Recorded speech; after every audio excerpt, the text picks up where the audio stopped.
It's another beautiful day in New York City. Today we're gonna head back to Brooklyn and have a look at the BMT Myrtle Avenue line, which is a branch off of the Jamaica Avenue line. And it's actually the remnants of an old elevated railroad line that used to be there. Should be pretty cool. If you're just finding this channel, I pick out places in New York City to go explore, and I take you with me. Be sure to subscribe if you haven't already. For now, it's back to Brooklyn. Let's go.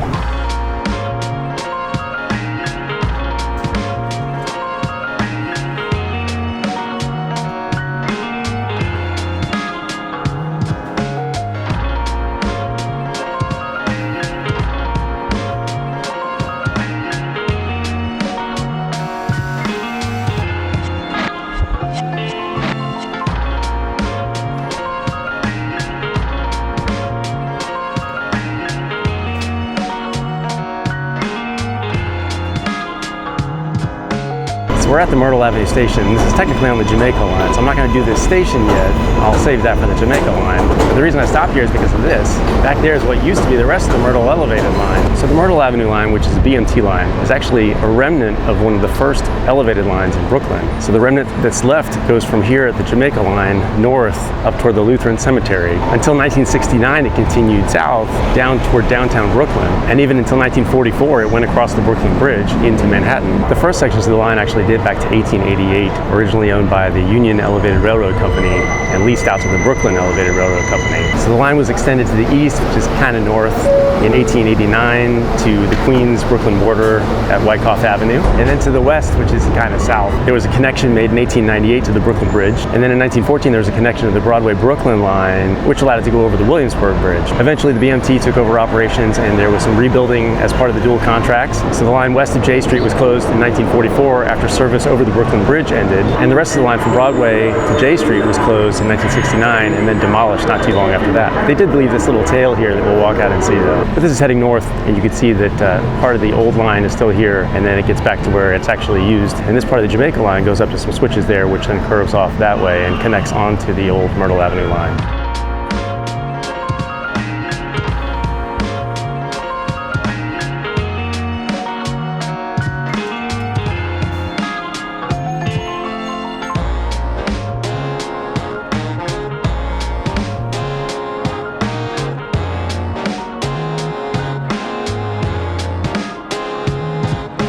So here are the remnants of the old elevated line. You can see it just kind of stops there. It used to continue on down and connect up with the Brooklyn Bridge. Now it's just ruins, leftovers from an elevated era.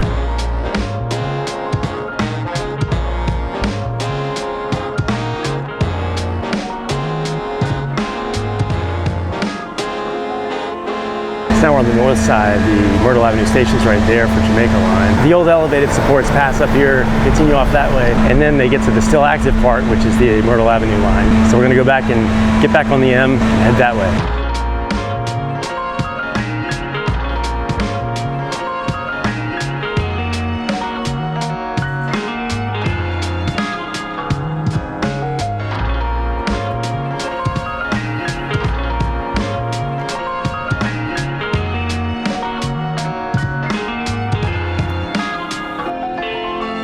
This station is Central Avenue. It was opened when the line was extended up to Wyckoff Avenue in 1889. Since then, the station's been rebuilt in 2013. Elevated station, 2 side platforms, 2 tracks. There's room for a 3rd track in the middle. It was actually added during the dual contracts, but then removed in 1946. The station house is under the tracks. There's only one of them at the east end of the platform. There are beams down at the west end that suggest that there may have been another one at some point, but it's not there anymore.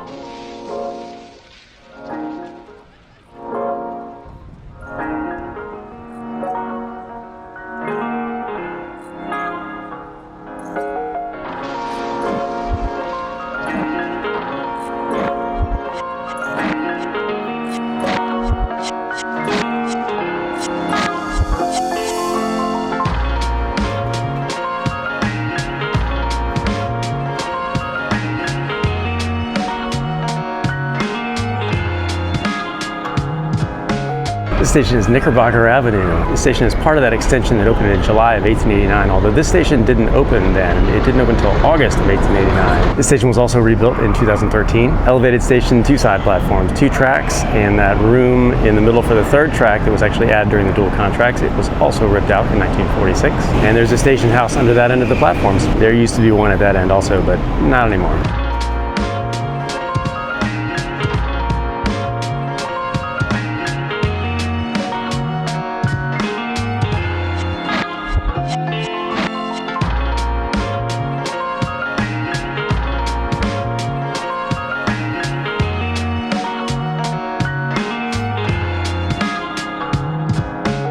Station feels like a carbon copy of the last one.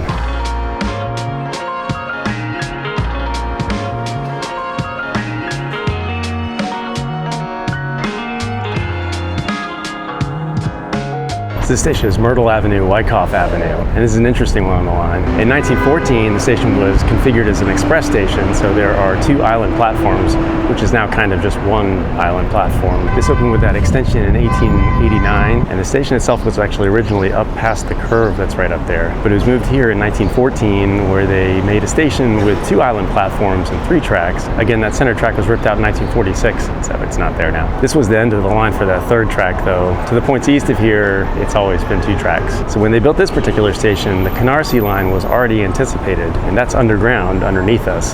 So there's a connection to that here. Mezzanines are down below us, and the connection to the Canarsie line is through them.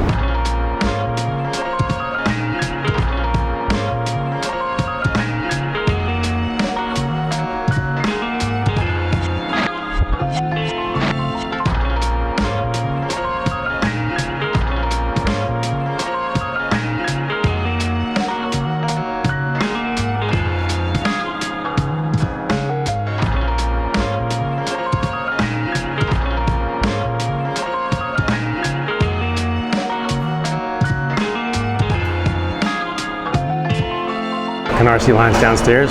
We'll come back to that. I think that's going to be 2 or 3 episodes.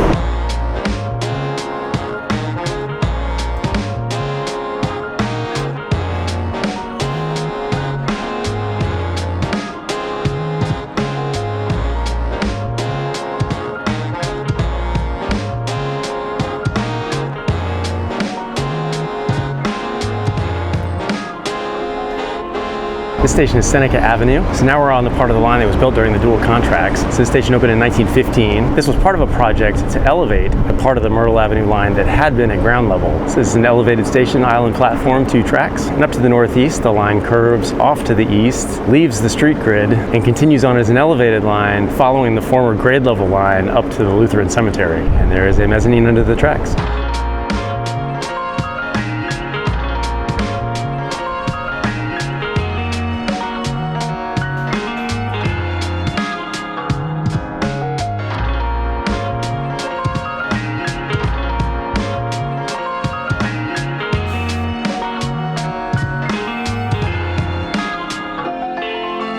Some nice views of Midtown and downtown from here.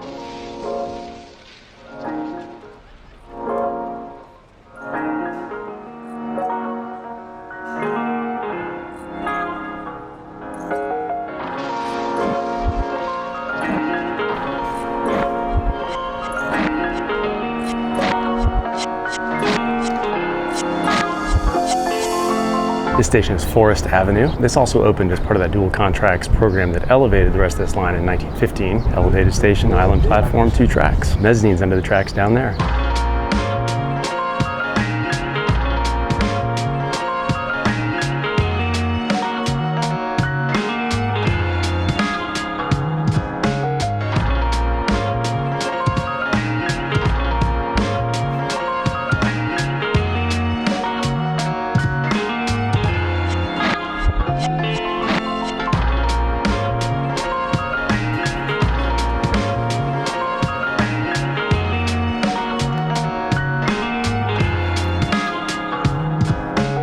This is Fresh Pond Road. This opened in 1915 with the rest of the dual contracts project elevating the rest of the formerly ground level Myrtle Avenue line. Elevated station, island platform, 2 tracks. This island is much wider than normal islands, and that's because this used to be a major transfer point to the Flushing-Ridgewood streetcar line. That service was replaced by a bus in 1949. Fresh Pond Yard is to the east, although it can only be accessed by going to the next station and then coming back into it. And then the station house is under the tracks.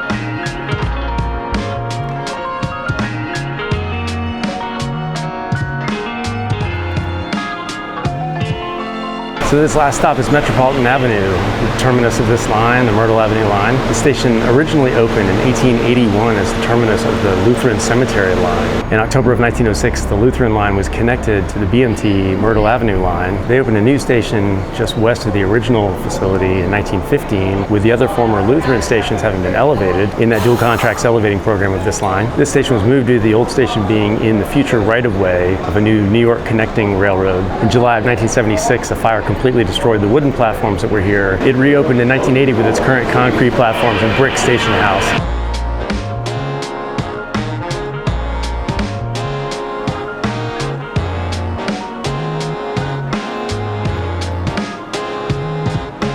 Again, this is the terminal of the Myrtle Avenue line. The station is built on an embankment with the north end being at street level. It's an island platform, 2 tracks. The tracks end at bumper blocks. The New York connecting railroad is in an open cut just east of the station right here, running parallel to it. A station on the planned Interborough Express light rail has been proposed right next to this station as a connection.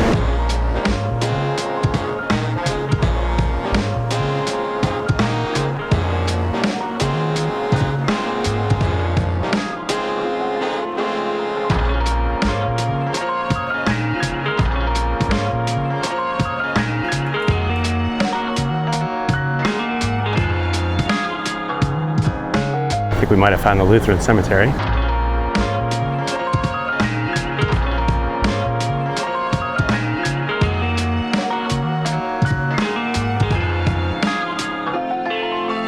Well, there you go. That's it for the Myrtle Avenue line. I'll hop back on one of these and make my way home.